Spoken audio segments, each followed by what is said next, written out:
r/askreddit. What villain was terrifying because they were right? Ken from the Bee Movie. I too would go absolutely berserk if a talking bee stole my girlfriend and gaslight me into thinking I was crazy. Also, Vanessa was his wife, not girlfriend. Haha. Colonel Kurtz. We train young men to drop fire on people, but their commanders won't allow them to write fuck on their airplanes because it's obscene. Also worth noting that most of Brando's scenes were improvised. They filmed him talking crap off the top of his head, 4 hours at a time, and then used the best bits. I always love to hear when... Not a true villain, but Squidward. Damn is SpongeBob, an annoying neighbor. I'd hate him too. Squidward was right about adulthood, especially if you work low-wage / on-call, stressful jobs. Ultron browsed the internet for 30 seconds and decided humanity had to go. He could have come straight to Reddit and saved himself 29.5 seconds. Please, it'd still take him 15 seconds for Reddit to load. Count Dooku just straight up told Obi-Wan that the Sith control the Senate. Dooku is a really nuanced character. Even though he was Sith, he never fully submitted to the dark side. He also recognized the Jedi had become ineffectual at solving problems and the Republic was bloated and corrupt. He was an idealist that wanted what was best for the galaxy, even if that meant joining the nemesis of his old order. Hence his lack of yellow eyes. Still was a murderer and clearly enjoyed it. The replicants from Blade Runner, used as slaves and given artificially short lives. They just wanted to live and be free. The bears from Goldilocks and the tree bears. She broke in, ate their food, broke some furniture, and slept in their beds. My 4IO loves it when the bears eat her, at least in the one I tell him. He always says he thinks she is the bad person. LOOLLLLLLLL. GLaDOS. She was absolutely right. You are a terrible person. I play 2-player Portal with my brother, and every time she insults one of the two of us, I immediately remind him that she's trying to sow division between us, and we shouldn't let her. Honestly, the effing funniest thing about Portal 2 is kinda left unsaid. So the end of the multiplayer and you find all the frozen human test subjects. Dulcie starts and GLaDOS is like, oh, it's been 100,000 years, it is and all the humans are still alive. Definitely. Yup, yup, yup. Then you find out it's been a goddamn week and all the humans are dead. It's horrifying, but so effing funny that she tries to hide it. Magneto. He knew the hate humans had for mutants and wasn't as blindly optimistic as Xavier. True Malcolm X of the mutant rights movement. It doesn't help what happened to him as a child.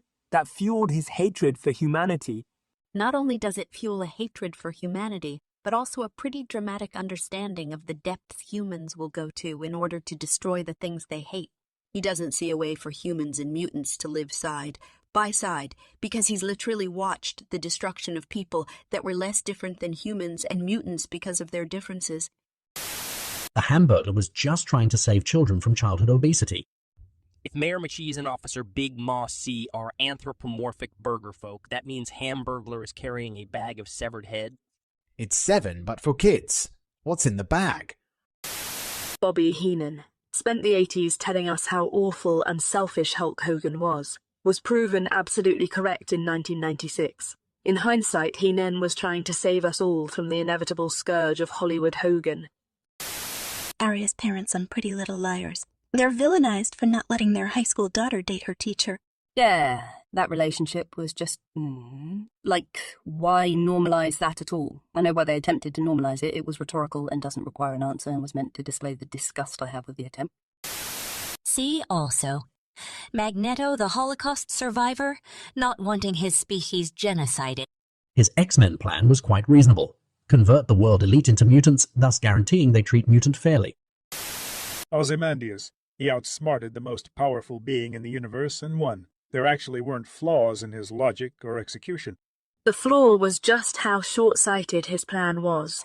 When he asks Dr. Manhattan if he made a difference, and Manhattan replies that it didn't really matter the look on his face in the comic shows, he is just realizing that. Yep, a lot of people miss that. For all of Ozymandias' brilliance, he's too dramatic a thinker. As such, he feels he has to save mankind, and ultimately will fail because no one man can save mankind. None of you said the most terrifying one. Mojo Jojo from the Powerpuff Girls. He wanted to bring free energy and advanced technology to the people. And in one episode, he actually did. He made the world an amazing place. And then the Powerpuff Girls ruined it all. Stevie from Wizards of Waverly Place. Her entire goal was to stop families from giving up their magic to just one person in the family. Like, we're really supposed to be rooting against her. It just seemed super out of character for Alex to go against that plan. My husband explained that to me, and I was like, "Whoa, that's some dark crap. Don't they even kill her? Like they freeze her, but then she shatters?" Yeah, but she got fused together and sent to soul rehab or something. Magneto is my favorite villain of all time. Every time his motives are brought to light, I get that. Yeah, I kinda get it moment.